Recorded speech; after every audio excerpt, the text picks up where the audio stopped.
आज हम पंगु लंघयते गिरिम यह पाठ देखेंगे। पंगु लंघयते गिरिम यह एक उक्ति है। इसका मतलब है पंगु भी, यानी जिसके पाँव कमज़ोर है या जो कोई अपाहिज है वह भी पर्वत चढ़ सकता है, पर्वत को लांघ सकता है। और ये तभी हो सकता है जब मनुष्य कोशिश करता है, उसे अपने आप पर दृढ़ विश्वास होता है। पंगु लंघयते गिरिम ये एक संकलित पाठ है। यह सत्य घटना पर आधारित है।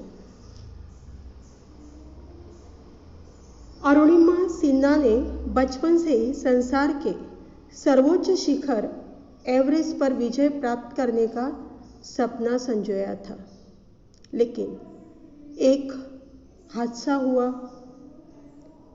और जिसमें उसे अपनी टांग गंवानी पड़ी। फिर भी वह हिम्मत नहीं हारी और उसने अपना सपना साकार किया। कैसे, यह हम इस पाठ के द्वारा देखेंगे। उत्तर प्रदेश की राजधानी लखनऊ के अंबेडकर नगर में एक मध्यम वर्गीय परिवार में सन 1988 में अरुणिमा सिन्हा का जन्म हुआ। यहाँ उसके बचपन के बारे में, उसके जीवन के बारे में बताया है। उसकी शिक्षा लखनऊ के स्कूल और कॉलेज में हुई। उसे फुटबॉल और वॉलीबॉल खेलों में विशेष रुचि थी। वो वॉलीबॉल की राष्ट्रीय टीम की सदस्य थी। साथ ही उसने एनसीसी की ट्रेनिंग भी ली थी। उसे पर्वतारोहण में काफ़ी दिलचस्पी थी। जब से उसने बर्फ से ढकी एवरेस्ट की गगनचुंबी चोटी को देखा था। गगनचुंबी यानी तुम्हें मालूम है कि एवरेस्ट बहुत ऊंचा शिखर है, संसार का सर्वोच्च शिखर है, सबसे ऊंचा शिखर है। और वह ऐसा लगता है कि मानो गगन को चूम रहा है, इसलिए यहाँ कहा गया गगनचुंबी चोटी। तब उसके मन में इस चोटी पर विजय प्राप्त करने की इच्छा जाग उठी। उसने मन ही मन ठान लिया कि वह एक दिन एवरेस्ट की चोटी अवश्य फतेह करेगी। चोटी यानी सबसे ऊंचा शिखर, जिस पर वह जरूर विजय पाएगी, उसे फतेह करेगी। लेकिन जीवन में तो उतार चढ़ाव होते ही हैं। उसी प्रकार इसके जीवन में भी एक भयानक घटना घटी। 11 अप्रैल 2011 उस दिन अरुणिमा को CISF परीक्षा में शामिल होना था और इसके लिए उसे लखनऊ से दिल्ली जाना था। वह पद्मावती एक्सप्रेस के एक शयन यान में यात्रा कर रही थी, रेल यात्रा कर रही थी। शयन यान यानी जहाँ रात को रहने को मिलता है, सोने को मिलता है। उस डिब्बे में काफ़ी यात्री भी थी, बहुत सारे यात्री थे।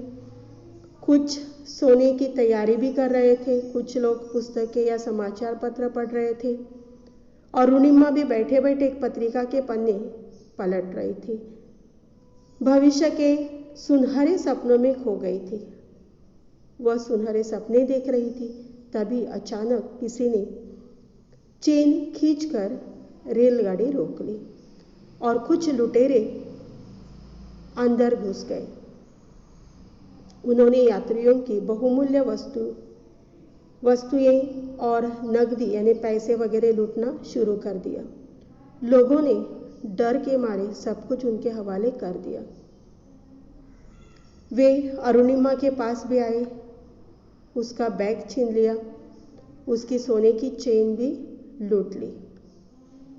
तब उसने विरोध किया। तब उसे घसीटते हुए रेलगाड़ी के दरवाजे तक ले गए और उसे बाहर धकेल दिया, जिसके कारण अरुणिमा समांतर बनी वहां दूसरी।